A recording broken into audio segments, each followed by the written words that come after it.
Alright, let me give you a write-up. I honestly only played an hour, and here's how it went. I work with disabled children for a living, and for the last week, I have been driving one of my clients, we will call him Pet, to GameStop to pre-order this game.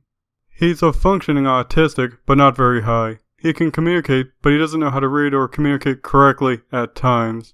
He doesn't understand his feelings. That might sound trivial, but read on.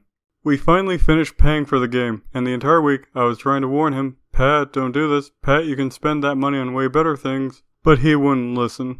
We finally get home and threw it in his Wii U, and he asked me to play with him because he cannot get very far in games on his own. Right from the start, he somehow magically just manages to find every single glitch he possibly could. He fell through the floor on the first 3 loops, 5 times. He got stuck on a ring and we had to reset the system. And sometimes, he would just pass right through enemies like they weren't even there. Finally, after he started getting a little upset, I turned it off and had him with his cat to calm down.